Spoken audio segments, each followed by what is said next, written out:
नमामि सद्गुरुं शान्तं सच्चिदानन्दविग्रहं पूर्णब्रह्मपरानन्दमीशमानन्दिवल्लभम्।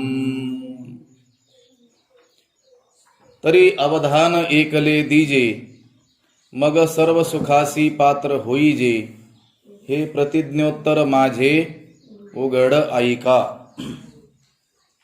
कालपासून आपण ज्ञानेश्वरीच्या 9व्या अध्यायाचं चिंतन आरंभलेलं आहे। या 9व्या अध्यायाची काय थोरवी आहे, काय महत्त्व आहे, या 9व्या अध्यायाचं जे नाव आहे त्यामागं काय भूमिका आहे, हे थोडंसं चिंतन काल आपण केलेलं आहे। ह्या ओवीची सुरुवात जी आहे ती तरी या शब्दाने झालेली आहे आणि मराठी भाषेमध्ये जर, तर, जरी, तरी हे संकेतदर्शक उभयान्वयी अव्यय आहेत। दोन गोष्टींना जोडणारे अव्यय आहेत। अगोदर कुठंतरी जरी आला, जर आला तरच पुढच्या वाक्यामध्ये, म्हणजे त्या वाक्याला जोडणाऱ्या वाक्यामध्ये तरी हा शब्द येत असतो। तर मग हा 9व्या अध्यायाच्या आरंभालाच तरी हा जो शब्द आलेला आहे, मग याचा संबंध कुठे आहे? हा अध्याय तर आता सुरुवात झालेला आहे आणि तरी शब्दाने सुरुवात झालेला आहे आणि तरीचा संबंध नेहमी जरी या शब्दाशी असतो। तर मग हा जरी शब्द कुठं असला पाहिजे? तर हा जो 8वा अध्याय आहे, या 8व्या अध्यायाच्या शेवटचा जो श्लोक आहे तो आपल्याला पाहावा लागेल। वेदेषु यज्ञेषु तपस्सु चैव दानेषु यत् पुण्यफलं प्रदिष्टम् अत्तेति तत्सर्वमिदं विदित्वा योगी परम स्थानमुपैति चाद्यम्। आणि या श्लोकावरती भाष्य करताना ज्ञानोबरायांनी ज्या अनेक ओव्या लिहिल्या त्यातील पहिलीच जी ओवी आहे ती अशी आहे, जरी वेदाध्ययनाचे झाले अथवा यज्ञाचे शेत पिकले की तपदानांचे जोडले सर्वस्व हनजे। या ठिकाणी जो जरी शब्द आहे त्या जरी शब्दाचा संबंध या ओवीतील पहिला जो शब्द आहे तरी, या तरीशी याचा काय आहे? संबंध आहे। कसा संबंध आहे? आता जी ओवी आपल्या समोर आहे तिचा अर्थ काय? तर तुम्ही केवळ काय करा, माझ्या बोलण्याकडे लक्ष द्या, एकाग्रतापूर्वक एक चित्त करून माझं बोलणं ऐका, मग तुम्ही सर्व सुखाला काय व्हाल? पात्र व्हाल। ब्रह्मसुखाला तुम्ही काय व्हाल? पात्र व्हाल। ते ब्रह्मसुख प्राप्त करण्याचे काय व्हाल? तुम्ही अधिकारी व्हाल। योग्यता, पात्रता तुमच्या अंगी येईल। आणि हे जे माझं बोलणं आहे हे केवळ पोकळ असं बोलणं नाही, हे प्रतिज्ञापूर्वक बोलणं आहे आणि उघड मी काय करतो आहे अशी प्रतिज्ञा करतो आहे, अशा या ओवीचा काय आहे? अर्थ आहे। तर तरी अशी सुरुवात असलेली ही जी ओवी आहे त्याचा संबंध या श्लोकाशी, या श्लोकावरील या ज्या ओव्या आहेत यांच्याशी आहे। कोणत्या सुखाला पात्र व्हाल असं म्हणतात? ते ब्रह्मसुखाला तुम्ही काय व्हाल? पात्र व्हाल। आणि हा जो 8वा अध्याय याचा शेवटचा जो श्लोक आहे त्याचा अर्थ काय आहे? त्याचा अर्थ असा आहे की वेदाध्ययन, यज्ञ, तप आणि दान हे केल्याने काय होतं? जे पुण्य प्राप्त होतं आणि त्या पुण्याचं जे फळ आहे त्या पुण्यफळाने काय प्राप्त होतं? आपल्याला स्वर्ग सुख प्राप्त होतं। परंतु या सर्व वेदाध्ययन, यज्ञ, तप, दान यांचं जे पुण्यफळ म्हणून जे स्वर्ग सांगितलेलं आहे त्याच्या अनंतपटीनं मोठं जे काय आहे? सुख आहे। आणि हे यज्ञ, वेदाध्ययन, तप, दान याचं पुण्य ज्याच्या प्राप्तीसाठी पुरेसं पडू शकत नाही। ब्रह्मसुखाच्या प्राप्तीसाठी या चारही गोष्टीचं पुण्य पुरेसं पडू शकत नाही। त्याच्या पुढं ते काय आहे? यत्किंचितच भरतंय. मग आपल्याला तर ब्रह्मसुख प्राप्त करायचंय. आणि इथं तर सांगतात की ब्रह्मसुखाला प्राप्त करण्याकरिता या वेदाध्ययन, यज्ञ, तप, दान यांचं पुण्य काय होत नाही, पुरेसं पडत नाही. जरी वेदाध्ययनाचे झाले अथवा यज्ञाचे शेत पिकले की तपदानांचे जोडले सर्वस्व हनजे. जरी वेदाध्ययनाचे आपल्याला काय झालं, शेत काय झालं प्राप्त झालं, किंवा त्या अथवा त्या शेतात काय झालं, यज्ञाचं जणू काय आलं, पिकच आलं, किंवा त्या शेतापासून तपाचे व दानाचे सर्व जे धनधान्य आहे ते आपल्याला लाभलं. तया आघवा पुण्याचा मळा भार आतवनी जया ये फळा ते परब्रह्म निर्मळासाठी नसरे. त्या सर्व पुण्याचा मळा भरघोस असा काय झालेला आहे, पिकलेला आहे. त्या वेदाच्या अध्ययनाचं पुण्य असेल, तुमच्या यज्ञाचं पुण्य असेल, तपाचं पुण्य असेल, दानाचं पुण्य असेल, हा पुण्याचा मळा काय झालेला आहे, अत्यंत पिकलेला आहे. पण तरी सुद्धा ते जे पुण्य आहे परब्रह्म निर्मळासाठी न सरे, त्या परब्रह्माच्या तुलनेला योग्य नाही. त्याच्या समोर ते काय आहे, अत्यंत क्षुद्र असं आहे. मग आपल्याला तर ब्रह्मसुख हवं आहे, आणि हे वेदाध्ययन, यज्ञ, तप, दान यांचं पुण्य फळाला जे येतं ते तर त्याच्या पुढं काही यत्किंचितही भरत नाही. मग आपल्याला ते ब्रह्मसुख प्राप्तीचा मार्ग काय? म्हणून ज्ञानोबरायांनी सांगितलेलं आहे की तरी अवधान एकले दीजे. ते तुम्हाला प्राप्त होईल, ब्रह्मसुख प्राप्त होईल. ते तुम्हाला वेदाध्ययनाने प्राप्त होणार नाही, तपाने प्राप्त होणार नाही, दानाने प्राप्त होणार नाही, यज्ञाधिकांनीही प्राप्त होणार नाही. मग कशाने प्राप्त होईल? ते फक्त ऐकल्यानेच प्राप्त होईल. म्हणून तुम्ही काय करा, एकाग्रतापूर्वक माझ्या बोलण्याकडं लक्ष द्या. असा काय आहे याचा संबंध आहे. मग प्राप्ती तर त्याची आपल्याला करून घ्यायची आहे. आणि जी जी काही साधनं आजपर्यंत आपल्याला या जगामध्ये अध्यात्माची साधनं म्हणून प्रसिद्ध असलेली आपल्याला ठाऊक आहेत, त्यांचा तर काही लाभ तिथपर्यंत पोहोचतच नाही. मग आपल्याला उपाय नाही का? मग उपाय सांगितलं ज्ञानोबरायांनी. तरी अवधान एकले दिजे. तुम्हाला काय करावं लागेल, माझ्या बोलण्याकडं चांगलं काय करावं लागेल, लक्ष द्यावं लागेल. आणि केवळ एवढ्या लक्ष देण्यानेच तुम्ही त्या ब्रह्मसुखाच्या प्राप्तीचे काय व्हाल, अधिकारी व्हाल. ब्रह्मसुख प्राप्तीची योग्यता तुमच्यामध्ये येईल. या 8व्या अध्यायातील शेवटच्या श्लोकावरील सर्व ज्या ओव्या आहेत त्या आपण चिंतन त्याचं केलं पाहिजे. आपल्याला थोडक्यात या तरीचा जो संबंध मागच्या कुठंतरी आलेल्या जरीशी येतो ते दाखवण्याकरिता एवढं आपल्याला बोलावं लागलं. तरी अवधान एकले दिजे. मग काय आपल्या मनामध्ये या तरी शब्दाविषयी भाव उत्पन्न झाला? मागचा जो जरी आहे त्या जरीचा संबंध ह्या तरीशी आहे. मग कसा संबंध लावायचा? जरी वेदाध्ययन, यज्ञ, तप, दान यांचं पुण्य परब्रह्माच्या प्राप्तीमध्ये पुरेसं पडत नसलं तरी ते परब्रह्म सुख आपल्याला प्राप्त करून घेता येणं शक्य आहे. कधी? जर आपण या ज्ञानोबरायांच्या बोलण्याकडे लक्ष देऊ तर. मग ते ज्ञानोबराय सांगतात की तुम्हाला या परब्रह्म प्राप्तीचा अधिकार, सर्व सुख प्राप्तीची योग्यता, पात्रता, लायकी ज्याला म्हणतो आपण, ती अंगी आणावयाची असेल तर माझ्या बोलण्याकडे काय करावं लागेल, तुम्हाला लक्ष द्यावं लागेल. आणि केवळ एवढ्या लक्ष देण्यानेच काय होईल, मग सर्व सुखाची पात्र होईल. ही पहिली ओवी आहे. आणि या अध्यायाचा शेवट करत असताना, उपसंहार करत असताना, इथं उपक्रम झालाय, आरंभ झालाय, आणि याचा उपसंहार करत असताना ही अशीच ओवी आली आहे. अहो अळोमाळू अवधान देयावे, येतुलेनी आनंदाचे राशीवरी बैसावे, बाप श्रवणेंद्रिया दैवी घातली माळ.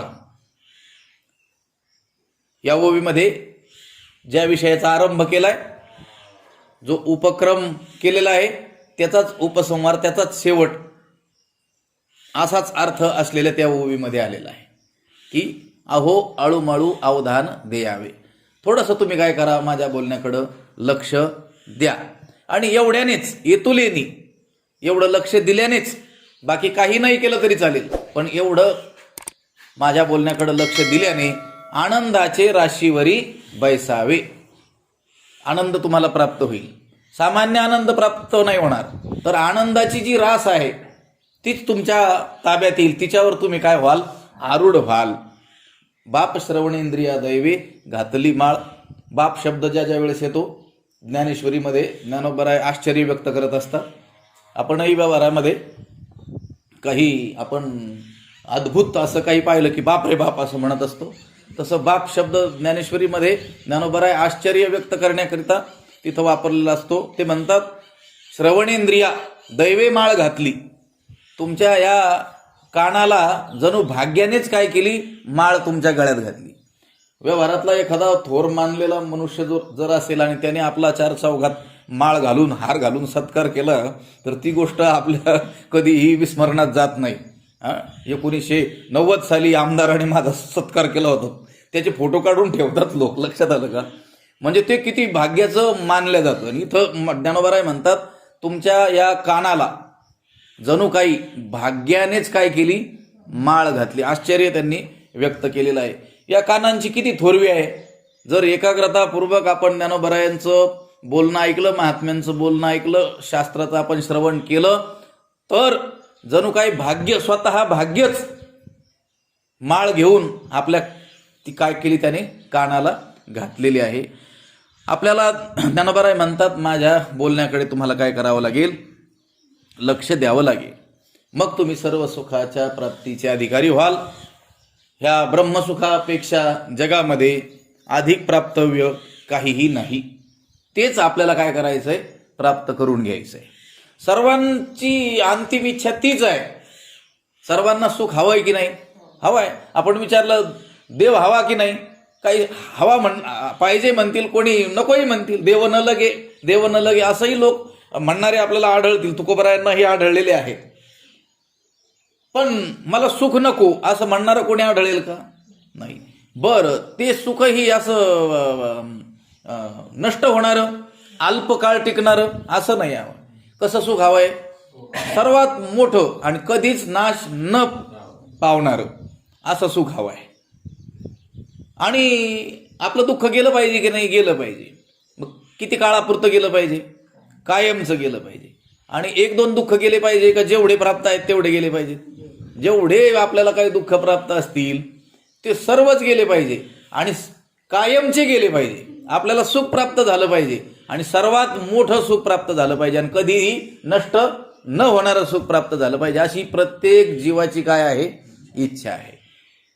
आता प्रत्येक जीवाची ज्या गोष्टीच्या प्राप्तीची इच्छा आहे तिलाच ब्रह्मसुख असं म्हटलं गेलेलं आहे. आणि ते ब्रह्मसुख त्याच्याहून अधिक प्राप्तव्य या जगात काही नाही. बाकीचं सगळं जे काही आपण प्राप्त करतो आहोत ना, ते त्या प्राप्तीसाठीच करतो आहोत.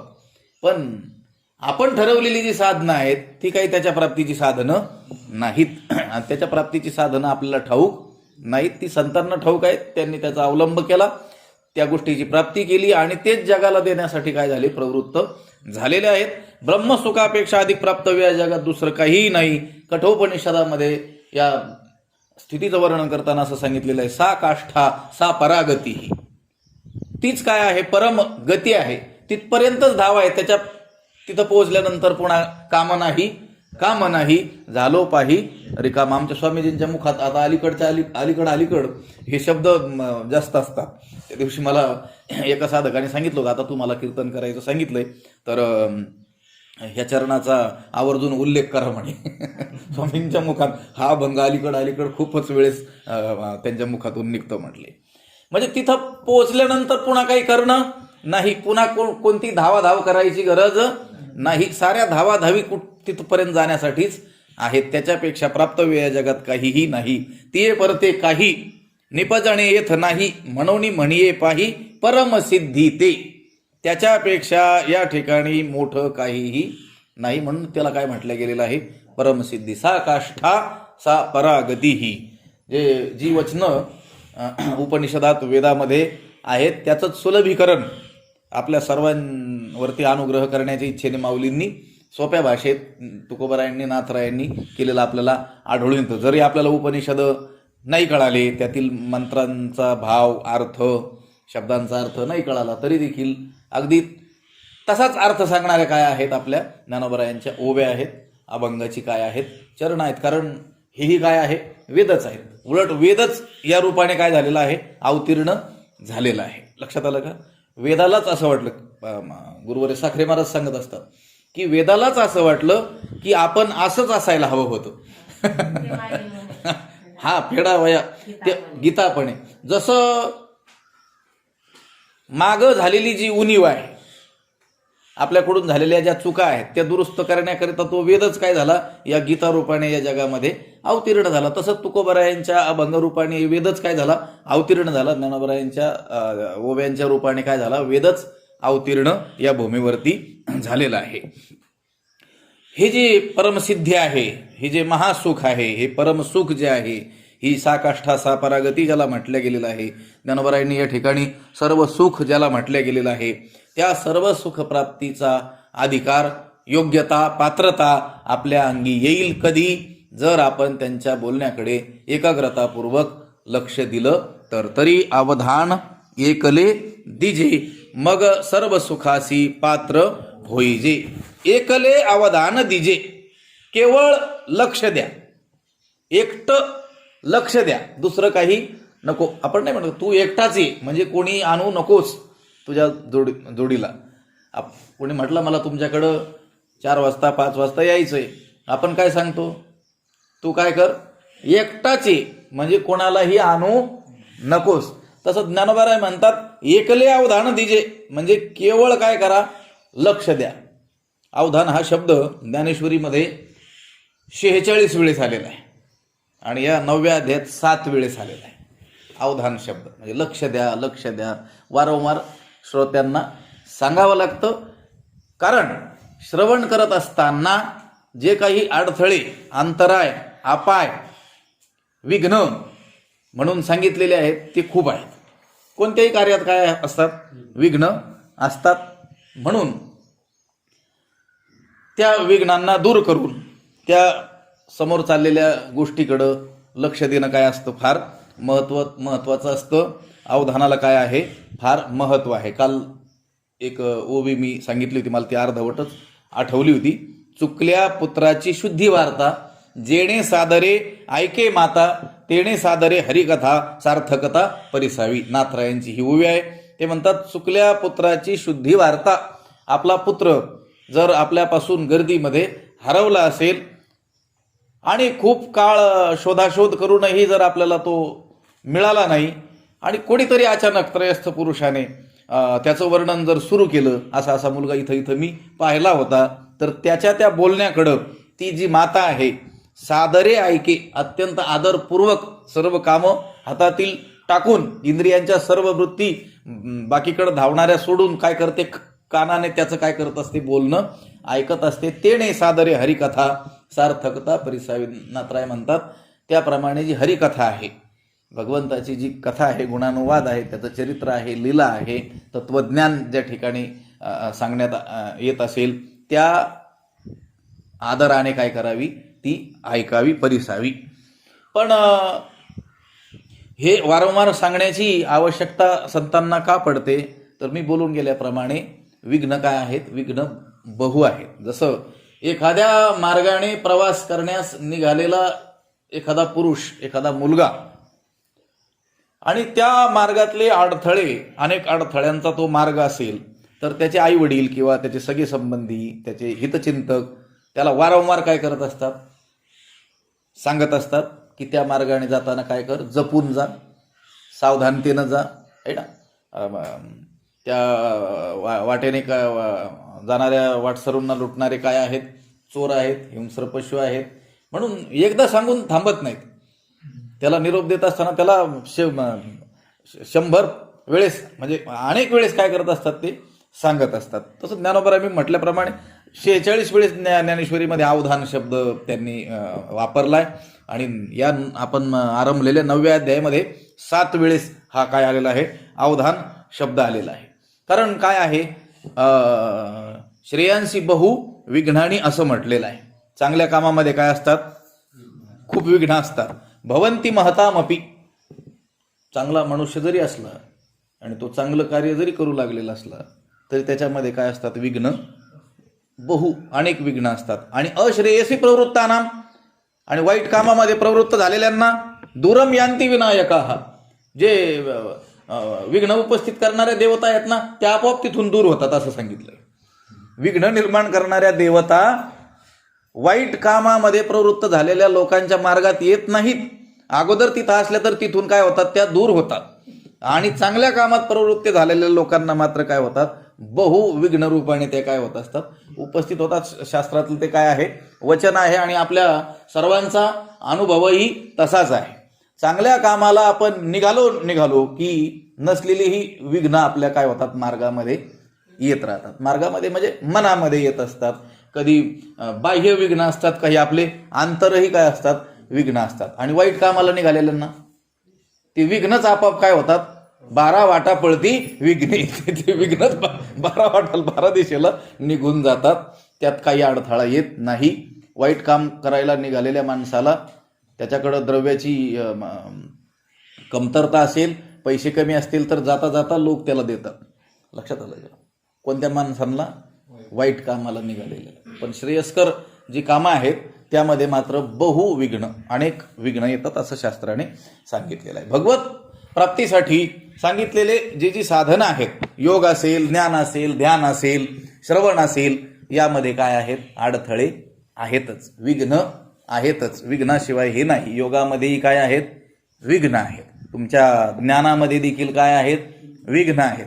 ध्यान त्यामध्ये काय आहेत, विघ्न आहेत. श्रवण करण्यामध्ये देखील काय आहेत, विघ्न आहेत. त्या योगामध्ये देखील काही 9 असे काय सांगितलेले आहेत, विघ्न सांगितले. त्याचा आपण मला वाटतं कधी शेवगावच्या प्रवचनांमध्ये थोडासा विचार एकदा केला होता. व्याधिस्त्यान, संशय, प्रमाद, आलस्य, विरती, भ्रांती दर्शन, अलब्ध भूमिकत्व, अनवस्थितत्वानी चित्तविक्षेपास्ते नवांतराया, असं तिथं योग दर्शनामध्ये सूत्र आलेलं आहे. हे अडथळे योग मार्गामध्ये निघालेल्या साधकाला येत असतात. त्याचा तो योग सिद्धीला जाऊ देत नाहीत. आणि हे विघ्न त्याला दूर करूनच काय करावं लागत असतं, तो योग सिद्ध करावा लागत असतो. एक पहिलं विघ्न आहे व्याधी, रोग. आता रोग झाला तर त्याचा योग कसा होईल, त्याला नीटसं उभं त्याच्या पायावर राहता येत नसेल आणि तो रोग जर्जर झालेला असेल तर त्याला योग सिद्धीसाठी ती आसन जे व्हावा लागतो ते आसनातच त्याला कसं बसता येईल. म्हणून व्याधी हा एक अडथळा आहे. त्यान मानसिक जडता, कधी कधी शरीरामध्ये जडता असते आणि कधी कधी मनामध्ये देखील खूपच आळस आला म्हणतो. काही काम केलेलं नसतं, काहीच केलेलं नसतं, काही थकवा श्रम काही झालेले नसतात, पण काय म्हणतो, आज प्रचंड मला काय वाटतं, जडच वाटतं. हाही काय आहे, योगातला अडथळा आहे. संशय, संदेह येणं, शंका येणं, हाही अडथळा आहे. प्रमाद, मोठ्या घोर चुका होणं, हाही अडथळा आहे. आळस येणं. अविरती म्हणजे विषयाविषयी अजून विरती झालेली नाही, विषयांची अभिलाषा आहेच, हाही अडथळा आहे. भ्रांती दर्शन म्हणजे मिथ्या अनुभव येणं, अजून त्या मुख्य स्थितीचा अनुभव न येता मधल्याच स्थित्यांना काय समजणं की मी आता पोहोचलो, हाही अडथळा आहे. अलब्ध भूमिकत्व, प्रयत्न करूनही समाधी न लागणं, हाही काय आहे, अडथळा आहे. आणि अनवस्थितत्व, जरी समाधी प्राप्त झाली तरी ती फार काळ न टिकणं, हे 9 अंतराय, अडथळे, व्यवधानं कोणाचे सांगितलेले आहेत, योगाचे सांगितलेले आहेत. ज्ञानामध्ये देखील काय आहे, या वेदांताचा आपण जो विचार करतो आहोत, या ज्ञानामध्ये देखील काय सांगितलेले आहेत, प्रतिबंध सांगितलेले आहेत, अडथळे सांगितलेले आहेत. एक भूत प्रतिबंध आहे, एक वर्तमान प्रतिबंध आहे आणि एक आगामी प्रतिबंध आहे. 3 प्रकारचे काय सांगितलेले आहेत, प्रतिबंध. भूत प्रतिबंध, आता वर्तमान प्रतिबंध आणि आगामी म्हणजे भावी प्रतिबंध. पुनर्विचारोपी त्रिविध प्रतिबंधतः न वेत्ति तत्वमित्येतत् वार्तिके सम्यग ईरितम. आचार्यांनी वार्तिकामध्ये चांगल्या रीतीनं या गोष्टीचं वर्णन केलेलं आहे. कोणत्या गोष्टीचं, की पुन्हा पुन्हा विचार करून सुद्धा तत्वम न वेत्ती, ब्रह्मतत्वाला, आत्मतत्वाला जाणता येत नाही. आत्मतत्वाला जाणण्याचा मार्ग सांगितलेला आहे. काय मार्ग सांगितलेला? विचार. क्षणक्षणा हाची करावा विचार आहे ना. तरावया पार भवसिंधू. या भवसिंधूच्या पार आपल्याला जायचं असेल तर त्याला एकमेव उपाय आहे. काय करणं? विचार करणं. पण ते म्हणतात पुन्हा पुन्हा पुन्हा पुनर्विचारोपी, पुन्हा पुन्हा विचार करून सुद्धा तत्वम न वेत्ती, त्या आत्मतत्वाला जाणता येत नाही. का? त्रिविध प्रतिबंधतः, 3 प्रकारच्या प्रतिबंधामुळे, हे 3 प्रकारच्या अडथळ्यांमुळे, या 3 प्रकारच्या विघ्नांमुळे त्याला जाणता येत नाही, असं आचार्यांनी चांगल्या रीतीनं वार्तिकामध्ये वर्णन करून ठेवलेलं आहे. मग कोणते कोणते प्रतिबंध? भूत प्रतिबंध, वर्तमान प्रतिबंध आणि आगामी भविष्यात भावी प्रतिबंध. कोणत्या मार्गातले? ज्ञान मार्गातले. हे जाणणं आवश्यक आहे. पंचदशीमध्ये 9व्या अध्याय ध्यानदीपात याचा विस्ताराने काय केलेला आहे? विचार. बरेचसे श्लोक यासाठी आचार्यांनी खर्च केलेले आहेत, पंचदशीकारांनी खर्च केले आहेत. भूत प्रतिबंध, ज्ञानमार्गामध्ये पुन्हा पुन्हा विचार करूनही ज्ञान का होत नाही? तर त्याला अडथळे सांगितले 3 प्रकारचे. त्याच्यातला पहिला प्रतिबंध आहे भूत प्रतिबंध. त्याचं उदाहरण देताना त्यांनी सांगितलेलं आहे, अतितेनापि महिषी स्नेहेन प्रतिबंधतः भिक्षुस्तत्वम न वेदेती गाथा लोके प्रगीयते. एक गोष्ट सांगितलेली आहे, अतितेनापि महिषी स्नेहेन. एक जण संन्यासी होण्याच्या पूर्वी, संन्यास धर्म स्वीकारण्याच्या पूर्वी गृहस्थी होता आणि गृहस्थी जीवन जगत असताना आपल्या उदरनिर्वाहासाठी म्हणून त्याचा दुधाचा व्यवसाय होता आणि त्याने काय केलं होतं? म्हशी सांभाळलेल्या होत्या. लक्षात आलं बरं का भाऊसाहेब? त्याने म्हशी सांभाळलेल्या होत्या आणि एक म्हैस त्याने गुजरातवरून आणलेली होती. आणि त्या म्हशीवर त्याचं फारच काय होतं? प्रेम होतं. त्या म्हशीला त्याने खूपच जीव लावलेला होता. नंतर प्रारब्धाची गती, त्याचं थोर भाग्य म्हणून त्या संसाराला कंटाळून त्याची विरक्ती येऊन तो काय झाला? संन्यासी झाला आणि संन्यास धर्माचं आचरण करू लागला, अनुष्ठानं करू लागला, श्रवण करू लागला, गुरूंची सेवा करू लागला. त्या संसाराचा त्याने पूर्णपणे त्याग केलेला आहे.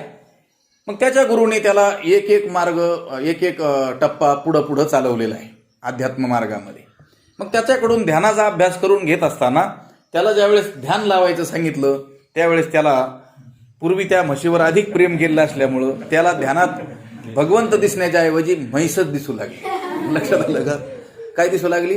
म्हैस दिसू लागली.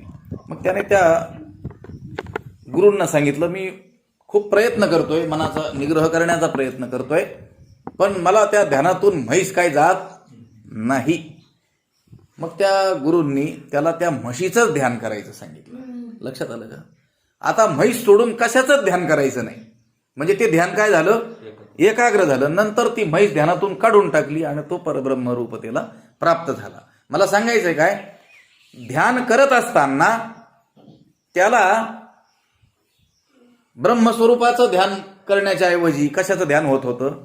म्हशीचं.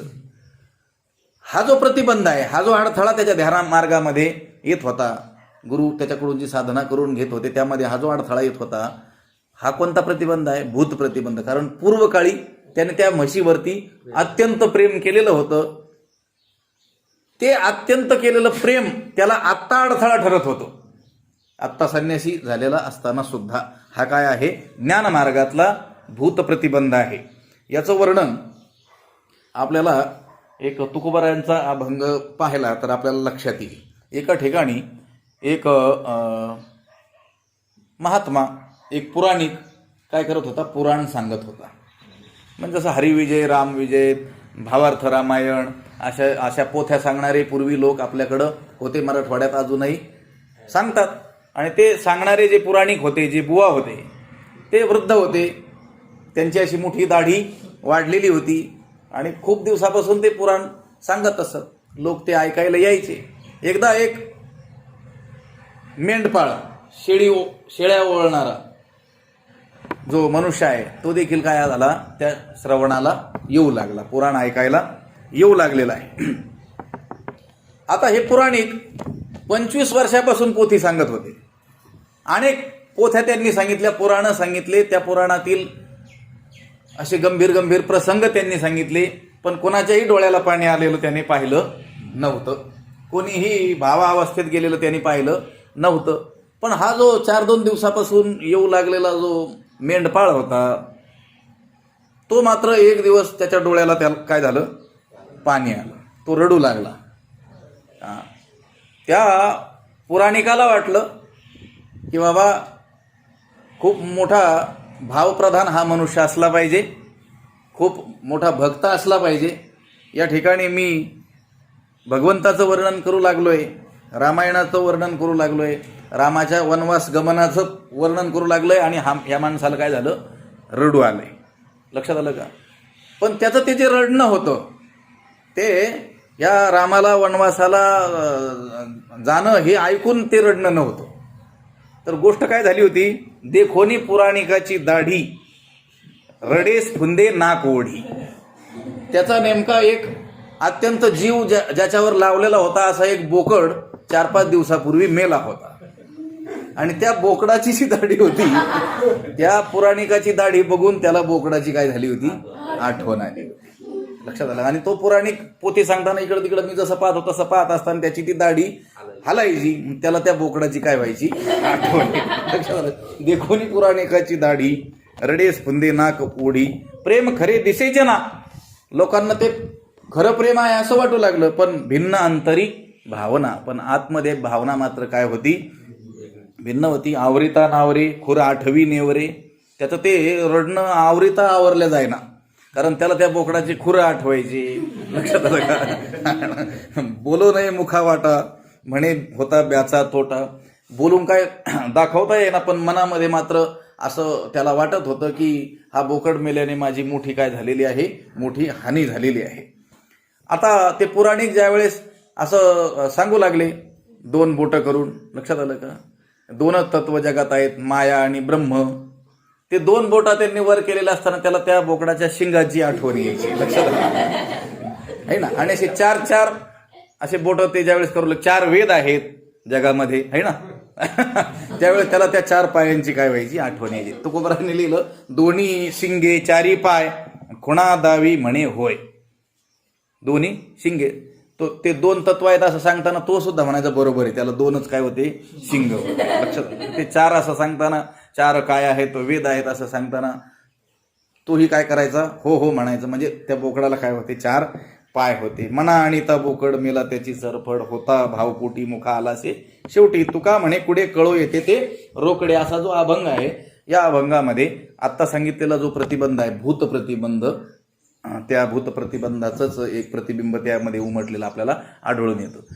म्हणजे आपण श्रवण करतोय शास्त्राचं, पण ते शास्त्र श्रवण करत असताना किंवा वेदांत विचार आपण करत असताना आपल्याला या पाठीमागच्या गोष्टी जर आठवू लागल्या तर आणि त्या प्रतिबंध करू लागल्या तर त्याला काय म्हणतात, भूत प्रतिबंध म्हणतात. हा ज्ञानमार्गातला प्रतिबंध आहे. एक आहे वर्तमान प्रतिबंध, आता वर्तमान काळातील, पण ते 4 असे सांगितलेले आहेत. प्रतिबंधो वर्तमानो विषयासक्ती लक्षणा, प्रज्ञा मांद्यम कुतर्कश्च विपर्यय दुराग्रह. वर्तमान आत्ता या सद्यस्थितीतले ज्ञानातले जे प्रतिबंध आहेत ते 4 सांगितलेले आहेत त्यांनी. विषयासक्ती लक्षणा, विषयाविषयी अत्यंत आसक्ती असणं हा एक प्रकार. प्रज्ञा मांद्यम, गुरु सांगून सांगून मरण्याची वेळ आली तरी देखील त्याच्या बुद्धीमध्ये त्या गोष्टीचा प्रवेश न होणं, कशामुळं, बुद्धीच्या जडतेमुळं, हा एक प्रतिबंध आहे. दुसरा कुतर्कश्च, एखाद्याला बुद्धी आहे पण तो कुतर्कच करू लागला, हे असं कसं असेल, महाराज सांगतात, त्यांचं सांगण्याचं कामच आहे.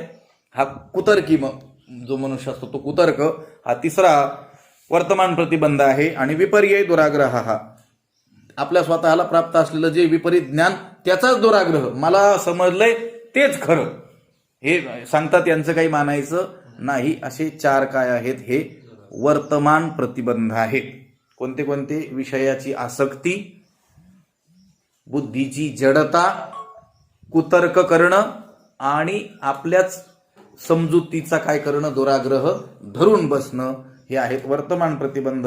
आणि आगामी भविष्यात भावी जे प्रतिबंध सांगितलेले आहेत ते असे आहेत की जरी आपण या जन्मामध्ये हे ज्ञान प्राप्त करून घेतलेलं असलं, पण आपलं जर प्रारब्ध आपल्याला काही जन्म देण्याचं शेष असेल तर ते आपल्याला जन्म घ्यायलाच लावतं. कारण प्रारब्ध हे एकाच देहासाठी त्या संचितातून बाहेर आलेलं असेल असं नाही. ते एक जन्म, दोन जन्म, अनेकही जन्म देऊ शकतं. म्हणून ज्ञान प्राप्त झालं तरी सुद्धा जर त्या प्रारब्धाचा प्रतिबंध असेल आणखी जन्म घेण्याचा तर ते जन्म घ्यावे लागतात. हा आहे भावी प्रतिबंध, भविष्यात प्रतिबंध, आगामी प्रतिबंध. त्यांनी उदाहरण दिलेले आहेत. आगामी प्रतिबंधश्च वामदेवे समीरितः एकेन जन्मना क्षीणो भरतस्य त्रिजन्मभिः. वामदेवांचा भोग प्रारब्धाचा आणखी एका जन्माने काय झाला, क्षीण झाला. या जन्मात ज्ञान होऊनही पुन्हा एक जन्म घ्यावा लागला, कारण प्रारब्ध तसं होतं. एका जन्माने त्यांच्या प्रारब्धाचा भोग काय झाला, क्षीण झाला. आणि भरताला मात्र काय करावे लागले, 3 जन्मामध्ये तो भोग क्षीण करावा लागला. एक आहे राजाचा जन्म, दुसरा आहे हरिणाचा जन्म आहे ना, जड भरत राजा हरिणी गर्भा गेला, गाला तो गातला वासनेने, हा हरिणाचा जन्म. आणि तिसरा जड भरत. ह्या पहिला कोण, भरत राजा, त्याचा दुसरा हरणाचा जन्म आणि नंतर तो जड भरत. म्हणून या 3 जन्मामध्ये त्याचा भोग काय झालेला आहे, क्षीण झालेला आहे. हा आहे कोणता प्रतिबंध, भविष्यात प्रतिबंध. ज्ञानमार्गामध्ये किती प्रतिबंध आहेत, अडथळे आहेत, विघ्न आहेत, अंतराय आहेत, अपाय आहेत, किती, 3. कोणते कोणते, भूत प्रतिबंध, वर्तमान प्रतिबंध आणि भविष्यात आगामी किंवा भावी प्रतिबंध. हे ज्ञानमार्गातले प्रतिबंध. आणि आत्ता आपलं जे चालू आहे, आपल्याला जो प्रस्तुत विषय पाहायचा आहे, श्रवण, ऐकणं. नवबारा म्हणतात ना, माझ्या बोलण्याकडे लक्ष द्या तरी अवधान ऐकले दिजे. आम्ही देणार अवधान, लक्ष तुमच्याकडे देणार, पण ते देत असताना काय आहेत, त्यामध्ये अडथळे आहेत. तर या श्रवणामध्ये देखील काय सांगितलेले आहेत, अडथळे सांगितलेले आहेत. नाथरायांनी त्याचं नाथ भागवतामध्ये वर्णन केलेलं आहे. जसे योग मार्गामध्ये अडथळे आहेत, ज्ञानमार्गामध्ये देखील काय सांगितले, अडथळे सांगितले. तसेच ते म्हणतात, श्रवणी ध्यानी अंतराय, लय विक्षेप कषाय, का रसस्वादुही होय, हे 4 अपाय चुकवावे. हे 4 प्रकारचे अपाय आहेत, विघ्न आहेत, अडथळे आहेत. हे चुकवले पाहिजेत, हे टाळले पाहिजेत, यांचा नाश केला पाहिजे. कोणते कोणते ते सांगतात, लय, विक्षेप, कषाय आणि रसास्वाद या नावाचे आहेत. पहिला आहे लय, दुसरा आहे विक्षेप, तिसरा आहे कषाय आणि चौथा रसास्वाद. हे कशातले अंतराय आहेत, ते म्हणतात श्रवणी ध्यानी अंतराय. श्रवण करण्यामध्ये किंवा ध्यानामध्ये. आता आपल्याला ध्यानाचा विषय नाही, आपल्याला मुद्दा काय पाहायचा आहे, श्रवणामध्ये. श्रवणामध्ये 4 प्रकारचे काय आहेत, अडथळे आहेत, बाधा आहेत, विघ्न आहेत. कोणते कोणते, लय, विक्षेप, कषाय आणि रसास्वाद. मग कशाला लय म्हणायचं, कशाला विक्षेप म्हणायचं, कशाला कषाय म्हणायचं आणि कशाला रसास्वाद म्हणायचं, याचं वर्णन नाथ महाराजांनी त्या ठिकाणी केलेलं आपल्याला आढळून येतं. पहिला जो अडथळा आहे तो काय आहे, लय. लय शब्दाचा अर्थ आहे निद्रा, झोप येणं. लक्षात आलं का, ऐकताना झोप येते. कोणाला आली काय, नाही. आणि चांगली झोप येते. इतर ठिकाणी औषध घेऊनही न येणारी झोप या शास्त्र श्रवणामध्ये मात्र आवर्जून येतेच येते. आणि झोपेमुळं म्हणा किंवा अत्यंत आलेल्या आळसामुळं जो वृत्तीचा काय होतो, अभाव होऊन जातो, त्यालाच काय म्हणायचं, लय म्हणायचं. आता आपली जी लिंक तुटते, लक्षात आलं का, आता लिंक लागलेली आहे ना, ती कशामुळे तुटते, झोप आल्यामुळं तुटते. अत्यंत आळस आला, दुर्लक्ष झालं तर तरी काय होते, तुटते. त्यालाच काय म्हणायचं, लय. त्या वृत्तीचा काय होऊन जातो, ती विलयच पावते, ती लय होतो. त्याला पहिला अडथळा म्हटलेला आहे. कोणता, लय. कथा काळी निद्रा लागे, पुढचं जाऊ द्या, पण कथेच्या प्रसंगी आवर्जून काय होते, माणसाला झोप येतेच येते. काल प्रयत्न करूनही एक श्लोक काही मला आठवला नाही, 16-17 वर्षापूर्वी तो पाठ केला होता. त्यानंतर जास्त वेळ सांगण्यातच आला नाही तो.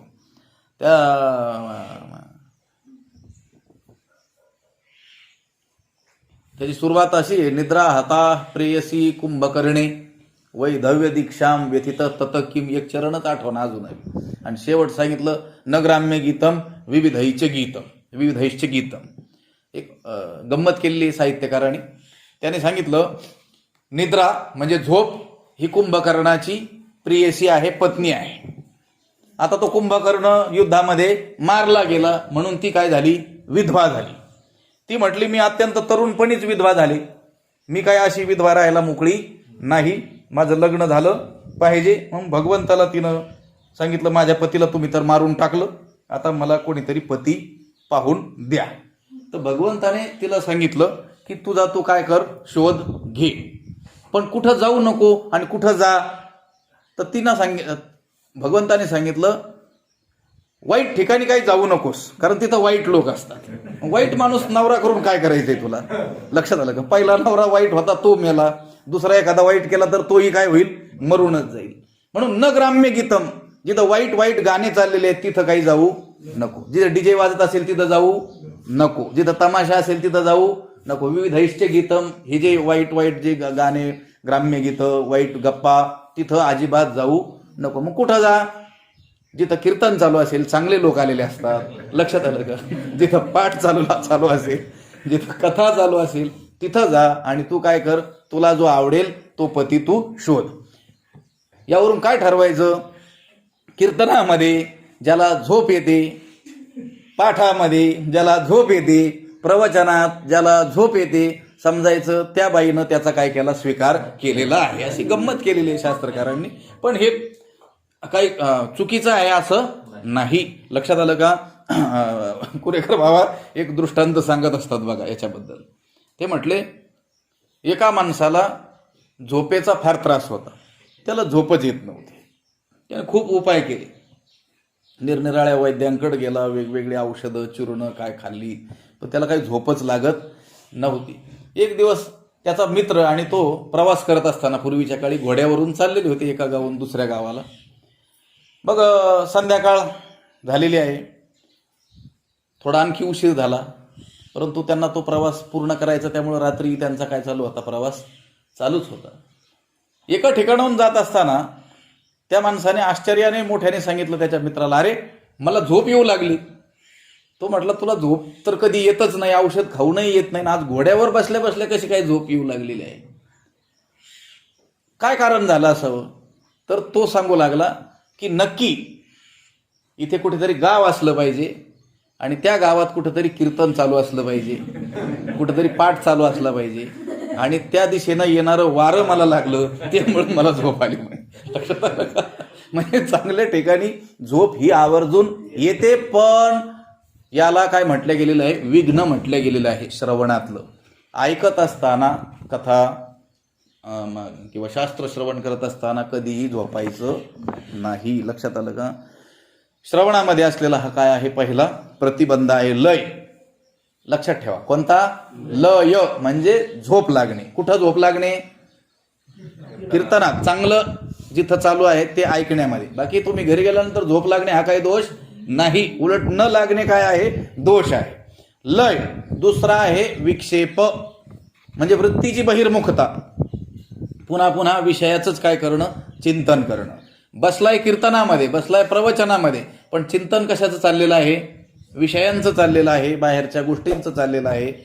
ह्या चिंतनाला काय म्हणतात, विक्षेप म्हणतात. हा विक्षेप असेल तर श्रवण घडू शकेल का? नाही घडू शकेल. लय असेल तर श्रवण घडू शकेल का? नाही घडू शकणार. तिसरा दोष सांगितला त्यांनी, कषाय. पहिला कोणता? लय. दुसरा विक्षेप, तिसरा कषाय. कषाय शब्दाचा अर्थ आहे राग आणि द्वेष यांच्या योगानं चित्त काय होणं, स्तब्ध होणं, याला म्हणतात कषाय. तो कषाय दोन प्रकारचा आहे, बाह्य कषाय आणि अंतर कषाय.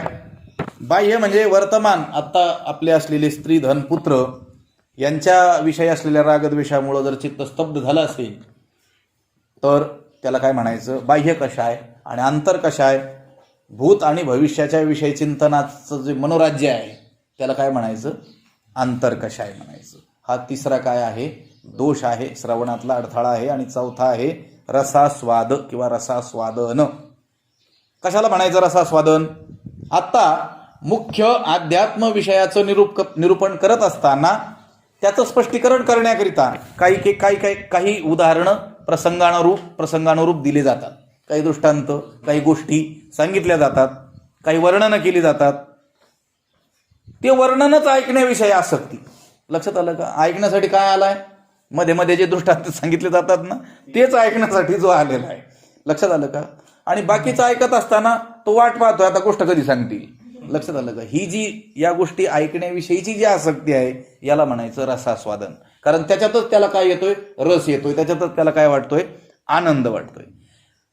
हे लोकांची असलेली अभिरुची पाहून कीर्तनकारांनी देखील ते मध्ये मध्ये दृष्टांत सांगायचे ना कधीतरी, तर त्यांनी आता मध्ये मध्ये सिद्धांत सांगायला सुरुवात केली. सगळे काय सांगतात?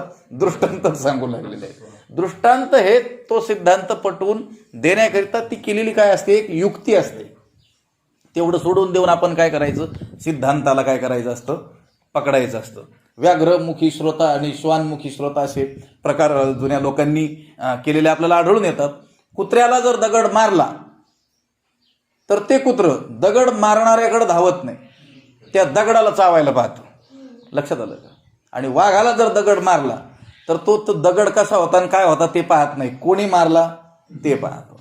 तसं श्वानमुखी श्रोता आणि व्याघ्रमुखी श्रोता असे श्रोत्यांचे, ऐकणाऱ्याचे ढोबळमानाने 2 वर्ग केलेले आहेत. एक श्रोता काय आहे? दृष्टांत सांगितला की त्या दृष्टांतातच रमून जातो. लक्षात आलं का? त्या दृष्टांतात आलेली जी वर्णनं आहेत, जी कथानक आहेत, जी पात्र आहेत, त्याच्यातच काय होतो? रंगून जातो. त्याचंच चर्चित चर्वण करत राहत असतो. त्याला काय म्हणायचं? श्वानमुखी श्रोता. त्या कुत्र्यासारखं दगड हाणला की दगडालाच चावायला पाहत.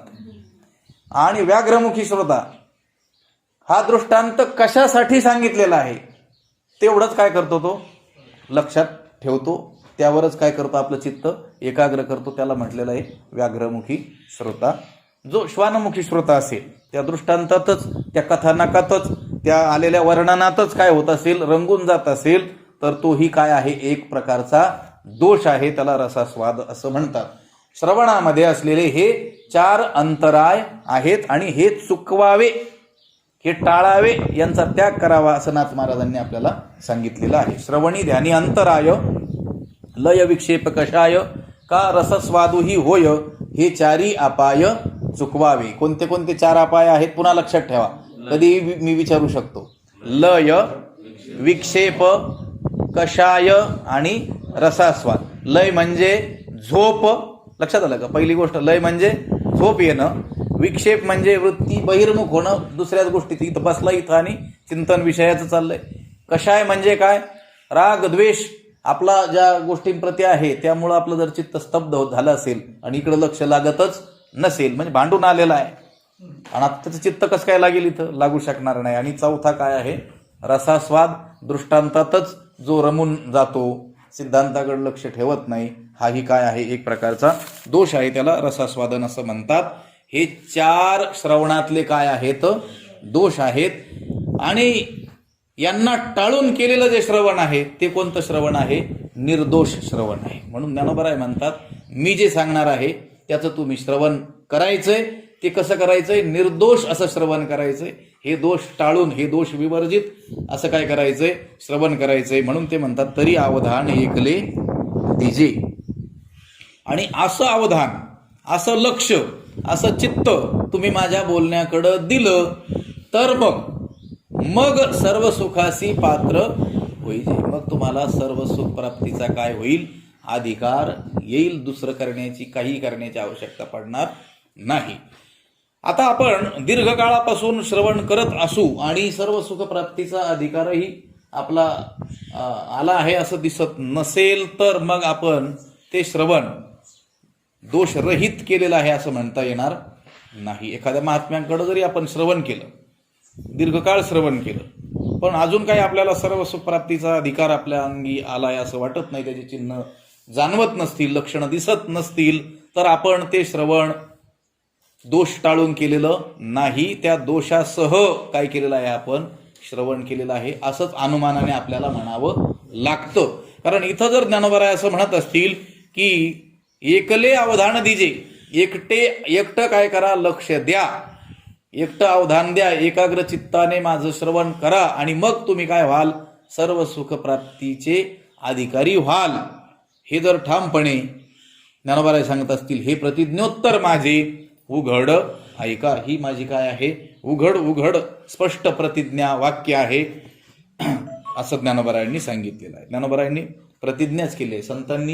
संतांनी अनेक ठिकाणी काय केले आहेत, प्रतिज्ञा केली आहेत. अनेक जण काय करत असतात, प्रतिज्ञा करतच असतात. आपणही काय करतो, प्रतिज्ञा करतच असतो व्यवहारातले माणसं. पण आपल्या काही प्रतिज्ञा पूर्णतेला जात नाहीत आणि त्या प्रतिज्ञा देखील काही जगाचं कल्याण करणाऱ्या असत नाहीत. लक्षात आलं का? व्यवहारातले लोक म्हणत असतात, त्याने माझं असं केलं, मी त्याचं आता असंच करतो म्हणून. ठाम काय करतात, प्रतिज्ञाच करतात, स्वतःचाही नाश आणि दुसऱ्याचाही नाश. व्यवहारातील अनेक लोक अनेक प्रकारच्या काय करतात, प्रतिज्ञा करतात, त्या पूर्णतेस जात नाहीत आणि गेल्या तरी त्या जगाचं कल्याण करणाऱ्या ठरत नाहीत. रावणाने देखील काय केल्या होत्या, प्रतिज्ञा केल्या होत्या, पण त्याची प्रतिज्ञा काय सिद्धीला गेल्या नाहीत. फक्त त्या सोन्याची लंका करण्याची जी प्रतिज्ञा होती तेवढी सिद्धीला गेली. बाकी स्वर्गाला शिडी लावेल आणि खारा समुद्र काय करील, गोडा करील आणि अजून काय प्रतिज्ञा, अशा काही त्याने ठळक अशा प्रतिज्ञा, सोन्याला सुगंध, अशा काही त्याने प्रतिज्ञा केलेल्या होत्या. त्याच्या प्रतिज्ञा सिद्धीला गेले नाही. वैकुंठवासी घुलेबाबा म्हणायचे, बरं झालं त्याच्या प्रतिज्ञा सिद्धीला गेले नाही. त्याने जर खारा समुद्र गोडा केला असता तर आपल्या जेवणात मीठच नसतं, आपल्याला जेवणच गेलं नसतं. म्हणून त्याची प्रतिज्ञा सिद्धीला गेली नाही. हे देवाने काय केलं, बरं केलं म्हणले. मग अनेक लोक काय करतात, प्रतिज्ञा करतात, पण त्या प्रतिज्ञांचं काय खरं नसतं. जी कठोर प्रतिज्ञा असते तिला एक नाव आहे आपल्याकडं, भीष्म प्रतिज्ञा. जी काहीही झालं, देहम वा पातयामी कार्यम वा साधयामी. लक्षात आलं का? आपली म्हण आहे ना व्यवहारातली, उखळात आता डोकं घातलं फुटो की तुटो. तसं आपण हे काम हाती घेतलंय ना, तर आता माझा एकतर देह पडेल किंवा मग हे कार्य तरी मी सिद्धीला नेईल, पूर्णतेला नेईल, अशी जी प्रतिज्ञा आहे त्याला काय म्हणायचं, भीष्म प्रतिज्ञा. ज्ञानोबारायांनी या ठिकाणी अशी प्रतिज्ञा केलेली आहे. 13व्या अध्यायाच्या शेवटी देखील आपल्याला तैसा वागविलास विस्तारू गीतार्थेसी विश्वभरू आनंदाचे आवारू मांडू जगा फिटो विवेकाची वाणी हो काना मनाची जिनी देखो आवडे तो खाणी ब्रह्मविधीजी अवघाची संसार सुखाचा करीन आनंदे भरीण. तिन्ही लोक ह्या संतांनी केलेल्या काय आहेत, प्रतिज्ञा आहेत आणि त्या पूर्णतेस नेण्याकरिता जीवापाड कष्ट त्यांनी काय केलेले आहेत, उपसलेले आहेत. या ठिकाणी ज्ञानोबाराय हे म्हणतात की ही माझी काय आहे, उघड प्रतिज्ञोत्तर, हे माझे उघड प्रतिज्ञोत्तर ऐका. हे माझं उघडी असलेली काय आहे, प्रतिज्ञा आहे, उघड प्रतिज्ञा वाक्य तुम्ही ऐका. बघ, ज्ञानोबाराय जर या विषयावर अत्यंत ठाम असतील, त्यांचा अतिशय काय असेल, निर्धार असेल, त्यांनी अगदी प्रतिज्ञापूर्वक शपथपूर्वकच जर बोलत असतील तर मग आपलं काम काय आहे, अवधान एकले दीजे. लक्षात आलं का? ज्ञानोबारायांसारखे संत पुरुष सहज बोलले तरी देखील आपला काय होतो, उद्धार होतो. लक्षात आलं का? जा तुझं कल्याण होऊन जाईल. एवढं सहज जरी वाक्य त्यांच्या मुखात जयाचे बिसाट शब्द सुखे म्हणो येती वेद, त्यांच्या मुखातून सहज जरी वाक्य निघालं तरी देखील काय होतं, ते वेद वाक्य होतं. त्यातील काना मात्रा वेलांटी उकार याच्यात काही अन्यथा होत नाही. ते आपल्याला जोग महाराजांच्या चरित्रातील उदाहरण आहे ना, ते मारुती ठोंबरे पाटील नावाचे एक सद्गुरू असतं, पूर्वीच्या काळचे मोठे पाटील असलेले. आणि ते एकदा कार्तिकीला वारीला, ज्ञानोबारायांच्या वारीला आळंदीला आले, परंतु ते समाधी सोहळ्याला थोडेच आले होते. समाधी सोहळ्याच्या वेळेस समाधी सोहळ्याला येणारे वारकरी असतात, काही जत्रेला आलेले असतात, काही यात्रेला आलेले असतात. लक्षात आलं का? ती गर्दीमध्ये तसं ते जत्रेला आलेले होते. आळंदीची जत्रा त्या परिसरातील, ते जुन्नर परिसरातले होते. त्या काळचे मोठे पाटील जमीनदार. आणि मग त्या पाटलाला शोभेल असंच त्यांचं काय होतं, वर्तन होतं. अगदी आता एकदम ग्राम्य भाषेमध्ये सांगायचं, त्यांनी काही बाया ठेवलेल्या होत्या आणि त्या बायांना घेऊन ते आळंदीला आलेले होते. आणि असं रस्त्याने एकदा जात असताना जोग महाराज जुन्या संस्थेच्या समोर बसलेले त्यांना दिसले आणि सहज काय त्यांना त्यांचं भाग्य उदयाला आलं असेल, त्यांना सद्बुद्धी सुचली आणि त्यांनी जोग महाराजांना काय केला, नमस्कार केला. तर जोग महाराज सहज म्हटले, काय चाललंय बुवा. बुवा म्हटले. बुवा म्हणजे महाराज, त्या काळात बुवा म्हणायचे. बुवा ही पदवी खूप मोठी. आपण सर्व गुरुजनांना काय म्हणायचो, विठ्ठल बुवा, मारुती बुवा, पांडुरंग बुवा, आहे ना, बुवाच म्हणायचं. तर त्यांना वाटलं मला हे बुवा म्हटले, मी तर गृहस्थी माणूस आहे, असा विचित्र वागणार आहे आणि हा एवढा मोठा महापुरुष मला काय म्हटला, बुवा म्हटला. मग त्यांना ते जरा कसं तरी वाटलं आणि त्यांनी सांगितलं, मी काय बुवा नाही म्हणले, मी आपला असा एक माणूस आहे. ते म्हटले, नाही, मी म्हटलो तुला बुवा, तू बुवाच आहेस म्हटले. त्यांना अत्यंत गहिवरून आलं आणि त्यांनी सांगितलं, मी काही यात्रेला आलो म्हणजे काय ज्ञानोबारायांच्या दर्शनाला आलोय की काय आलोय, ही जत्रा पाहायला आलोय म्हटले. आणि त्यांनी ते निवेदन केलं त्यांच्या पुढं, मी असा मनुष्य आहे. त्यांनी सांगितलं, नाही, मी बोललो ना तुला आता, तू महाराजच म्हटले. मग ते रडले, आपलं सर्व पाप त्यांच्या समोर त्यांनी सांगितलं. जोग महाराजांनी सांगितलं, तुला आता मी निष्पाप केलेलं आहे, तू आता एक काम कर, त्या खोलीवरती जा, त्या 2 स्त्रिया आहेत त्यांना काय कर, तू काढून दे, ज्ञानोबारायांच्या दर्शनाला जा आणि जाण्याच्या पूर्वी आपण काय काय पाप आजपर्यंत केली ते एका कागदावर लिही आणि ते ज्ञानोबारायांना समर्पण करून मग माझ्याकडे. त्यांनी जोग महाराजांनी सांगितलेली आज्ञा तंतोतंत पाळली. विरक्तीच त्यांची सहज त्यांच्या ऐकता गोष्टी अंगी पोटी अनुताप दृढावे यांनी निळोबरायांनी सांगितलेलं आहे. सहज त्यांची गोष्ट ऐकली तर आतमध्ये काय झालं, विरक्ती उत्पन्न झाली. त्यांना त्या संसाराचा विसर पडला. त्या स्त्रियांना त्यांनी हाकलून लावलं आणि आपले सर्व अपराध लिहिता प्रचंड डोळ्याला धारा लागलेले आहेत. आणि ते चिठ्ठी घेऊन ज्ञानोबारायांच्या दर्शनाला गेले आणि तिथं त्यांनी ती समर्पित केली आणि जोग महाराजांकडे आली. आणि पुन्हा घरादाराचं तोंड पाहिलं नाही. उत्तर भारतात गेले, संन्यास धर्माचा त्यांनी स्वीकार केला, मोठे महात्मे म्हणून ते प्रसिद्ध झाले. हा कशाचा परिणाम आहे, जोग महाराजांनी त्यांना सहज बुवा असं म्हटल्याचा तो परिणाम आहे. ठरवलं होतं का जोग महाराजांनी काही, सहज ते दर्शनाला आले आणि सहज उद्गार निघून गेले. मग जर संत पुरुषाच्या मुखातून सहज निघालेली गोष्ट एखाद्या जीवाचं कल्याण करत असेल तर ते या ठिकाणी ज्ञानोबा प्रतिज्ञाच करतात की जर तुम्ही माझ्या बोलण्याकडं लक्ष द्याल, अवधान द्याल, चित्त द्याल तर तुम्ही सर्व सुखाला काय व्हाल, पात्र व्हाल. मग यावर विश्वास आपला ठेवायला काय हरकत आहे. तरी अवधान ऐकले दिजे, मग सर्व सुखासी पात्र होईजे, हे प्रतिज्ञोत्तर माझे उघड आहे का.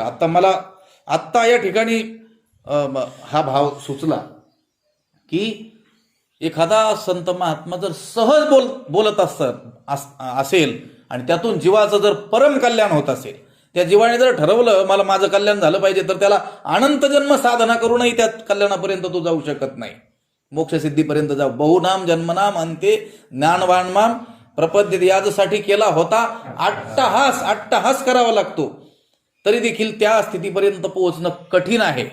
ती स्थिती जीवाला महात्म्यांच्या सहज बोलण्याने प्राप्त होते. मग सहज बोलण्याने जर तो जीव परम कल्याणाला प्राप्त होत असेल तर या ठिकाणी सहज बोलत नाहीत. ते म्हणतात मी प्रतिज्ञा करतोय की जर तुम्ही माझ्या बोलण्याकडं लक्ष द्याल, अवधान द्याल, चित्त द्याल, एकाग्रतापूर्वक माझं बोलणं तुम्ही ऐकाल तर मग सर्व सुखासी पात्र होईजे. मग आपला विश्वास ठेवायला काय रोग आला का आपल्याला. लक्षात आलं का. सहज बोलण्याने जर कल्याण होत असेल तर या ठिकाणी त्यांनी तर काय केलेलं आहे, अगदी प्रतिज्ञा केलेली आहे. पण आपलं काम काय आहे, ऐकणं, तेही लक्षपूर्वक ऐकणं. हे जे दोष मध्ये निर्माण होतात ते टाळून ऐकणं. आणि सहज आपल्याला घर बसल्या काय आहे, येत मोक्ष असे ऐता श्रवणाची माझी. मोक्ष तुम्हाला मिळेल कशात, ऐकतानाच मोक्ष होऊन जाईल. पण आपला काय असला पाहिजे, त्यावरती विश्वास असला पाहिजे. अजून एक मोठ्या महात्म्याच्या जीवनातील झालेली गोष्ट आहे, पण ती मी आता कधीतरी नंतर सांगेल किंवा आपला वेळ झालाय ती झाल्यानंतर मी सांगेल. पुंडलिक वरदा श्री ज्ञानदेव तुकाराम पंढरीनाथ भगवान की जय. ज्ञानेश्वर.